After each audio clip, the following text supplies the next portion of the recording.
A disclaimer to the viewer. Disney is a G-rated company with G-rated content. It should be brought to your attention that I am not. Do not let Elsa fool you. There will be swearing, and much deserved swearing it is. You and your children have been warned. Run away to your land of magical, rainbow-farting unicorns now. Just go. Disney's Frozen Freefall Snowball Fight is a free-to-play title that's originally a mobile game. And yet, here it is on Steam. My opinion of this game could be nothing short of positive. What's not to love?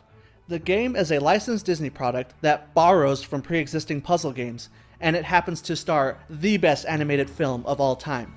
Never mind the fact that the film is about a girl trying to save her sister, while said sister attempts to murder her. More than once, might I add. None of that matters when the moral of the story conveys true love as the power of sisterhood. The power is incredible enough to overcome an estranged relationship. So long as we dwell on the twist ending that diverts from Disney's usual cliches, there is no need to delve deeper into a stronger narrative. Frozen is the most profound film that Disney has ever created, and it's very deserving of all the hype. A film like Inside Out could never compare, which has a stronger plot, relatable emotional conflict, and a greater sense of character development. But I digress. Fuck any film that doesn't have a catchy tune to it, am I right? So what's good? Frozen Freefall has addicting gameplay and a cast of characters that people have come to love. If you have always dreamed of your bestie, Anna, cheering you on from the sidelines as if she were Vanna White, then you are lucky enough to have this game. There's gotta be child labor laws or some shit for exploiting little girls like this. There's a single-player mode with plenty of levels to tackle, and a multiplayer mode in which to test your gem-smashing skills against a friend. This is a game targeted to the casual gamer for a fun and relaxing experience. I'm sure it makes a perfect game for any child in love with the movie. By now, you must be saying, "Wow, Shinku, this sounds amazing. Can this game do no wrong?" Well, since you asked, I don't think it could hurt to play devil's advocate. So, what's bad? This game is fucking sadistic. No, seriously, bear with me here. The game starts off with the child versions of the main characters. Do not let the sweet and innocent smiles fool you. No, not even Anna's. It's all meant to give you a false sense of security. Evil always uses the children to do its bidding. Oh god, the children!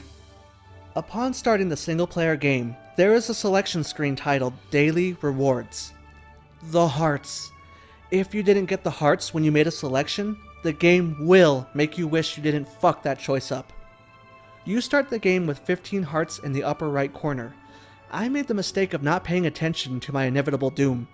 We'll come back to that. The beginning of the game, like any other, is tutorial stuff. The initial levels give you this sense of relaxation. You are able to observe patiently and act accordingly. Sometimes you just have to look and see if you can find the right combinations. You want to be able to connect a greater line than the minimum 3 combo.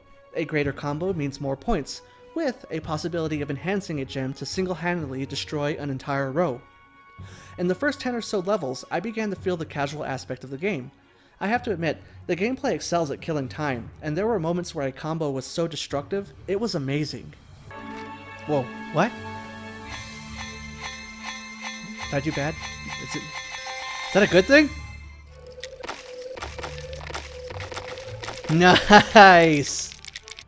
It's all a ruse, man, and it's meant to drop your guard. Gradually, the game introduces power-ups that are meant to give you an edge in the levels. Anna's torch ability is definitely a notable game changer. The issue I had was, how in the hell was I supposed to acquire more? I didn't last long enough to find out. Even now, I'm not even sure if there was a way for me to earn more of Anna's torch. I have a confession to make. When I said the power-ups were there to give you an edge, that was a lie. It was during level 16 that I began seeing the devil in disguise, hidden well beneath the veil of Frozen. The hourglass. An hourglass represents time. Time is a constant reminder of our inevitable expiration. Time is a harbinger of death. This game is relative because it's a goddamn death march. Only when you gaze into the eyes of Elsa do you realize how much of a cold-hearted bitch she really is. She looks into your soul and a voice tells you, "You've had some fun. You got to enjoy the game. Now open up that wallet, motherfucker. Playtime is over." At this point, one begins to understand why this game is a free-to-play. Microtransactions. That word alone qualifies as an alternate name for death.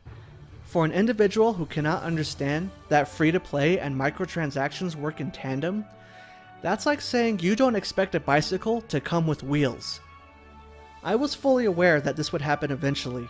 Truth be told, I have never played a mobile game. When I learned that this was a mobile game first and foremost, I was compelled to understand what it was doing on Steam. I am aware that some free-to-plays allow you to unlock or acquire different features if you are willing to put in the time. Paying with your hard-earned cash is an option for those that don't want to put countless hours into unlockables.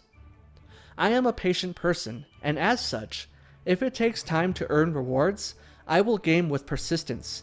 Frozen Freefall, however, is more sinister than what I had initially expected. Level 16 is when time is introduced. The levels where you must reach a set score with a limited number of moves was no biggie. So long as you weren't hasty, you could take the time to find a worthy string of gems and maximize your earnings. I won't deny that having a time limit puts a lot of pressure on me. It doesn't matter what I'm playing. If I see a number counting down, I stress out. That's exactly what happened here.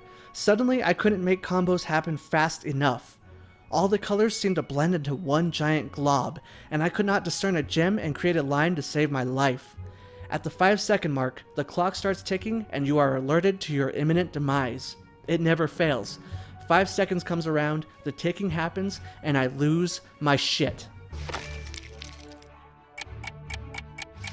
No, fuck you, fuck! The one saving grace that can increase your survival is the power-up Hourglass. It will add 15 seconds to your time, and level 16 gives you 2 of them for free. Maybe I suck at this game, but I ended up needing both of them. I progressed this far, and yet I could not get enough points to pass the level. The game is laughing at me. The game knew what it was doing in giving me a taste of the Hourglass power-up. It wants me to begin counting on them. I am meant to want the power-up with me as a safety net the moment the clock starts ticking down. To make matters worse, I didn't earn any more than the 2 free samples. I was on my own, that is, unless I was willing to fork over some cash for some extra assistance. Being as stubborn as I am, I said, "Fuck you, game, you don't get the satisfaction," so I trudge on. The next 2 levels are brutal. The clock brings me no end of torment. My situation has gotten so bad, I am spamming the play again option. Eventually, my journey ends on level 19. I can't go on any further. No, really, I mean I cannot, under any circumstances, go any further. The game is literally telling me, you failed, so fuck off and do something else, ya cheapskate. Remember the hearts in the upper right corner of the map? I paid no heed to them when I began playing, but it turns out that those are your lives. You have a finite, I repeat, finite number of tries you are allowed to fail the puzzles. When those lives run out, you are met with this lovely message.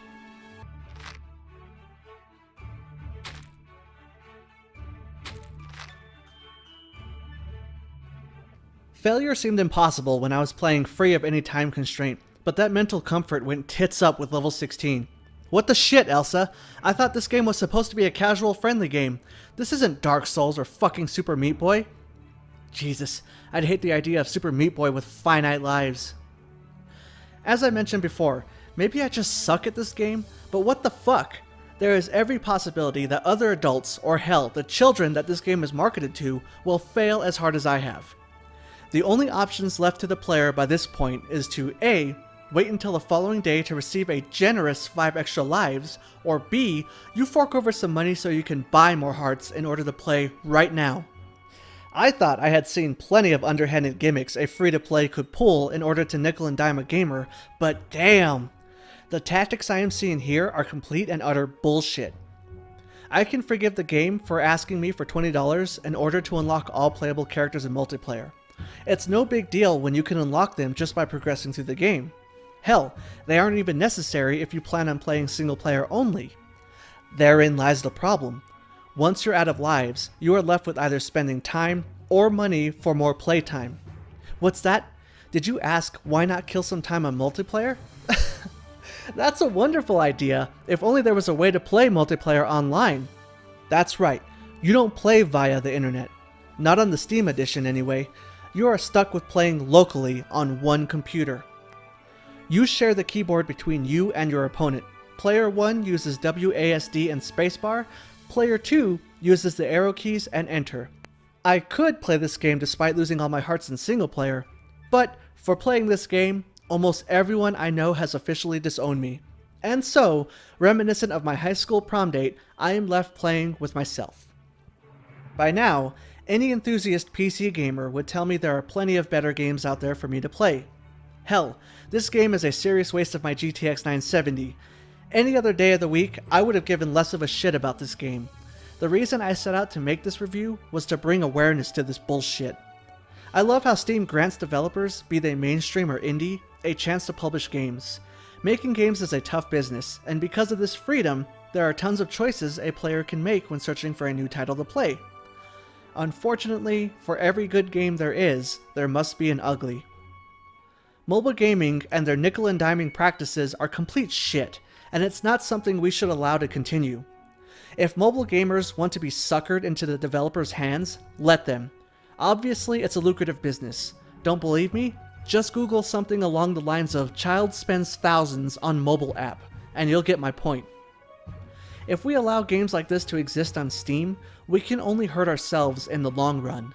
It's happened once already. Look at the market of DLC. Downloadable content was just an idea, not a practice. As it turns out, it was a concept that we as consumers were willing to pay for. The corporations caught on, and now it's pretty much expected that a new game will have some sort of DLC or season pass on its release day. For the most part, DLC is just an option. You are still able to choose to acquire all the extra content. I may be paranoid, but I honestly believe that there is still room for gaming to drop to even lower levels of business practices. If games like Frozen Freefall are allowed to exist without our mature and intellectual protests, then it's only a matter of time until the corporations take note. Season passes suck, but I'm going to be pissed if the day comes when I have to pay for more lives in a game. Shit, I'll lose my fucking mind if we have to pay in order to use save states. Now that would be fucked up beyond all recognition.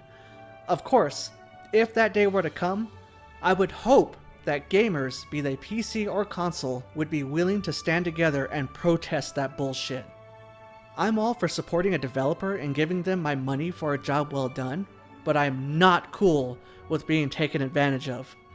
To be required to make payments in order to progress through a game is a crock of shit, and I won't stand for it, and neither should you. That's it, man. In all honesty, I've given this game more time than it deserves. As the consumer, we have the power to vote with our wallets, people. Don't let them win. For God's sake, the name of the developer is Supervillain Studios. They're not even trying to hide their motive. It's even worse knowing they're using a guise like Frozen in order to put their master plan to work. It's almost as bad as a free fucking candy van. Look at that! It's a monkey! An evil motherfucker of a simian! That's a bomb, dude! A fucking bomb that he's controlling! Who's the target? You! You and your precious money! Don't let that motherfucker get you! For the love of God, save your money, save yourself the heartache, and avoid at all costs. Only you can prevent the murder of your children. What the fuck is this? Ash, did you spend $473 on a fucking mobile app? I had to, Papa. The game wouldn't let me play unless I bought more hearts. I had to break the bank for Elsa, Papa. You little sack of shit! I'll kill you! No, Daddy, no! Not the chainsaw!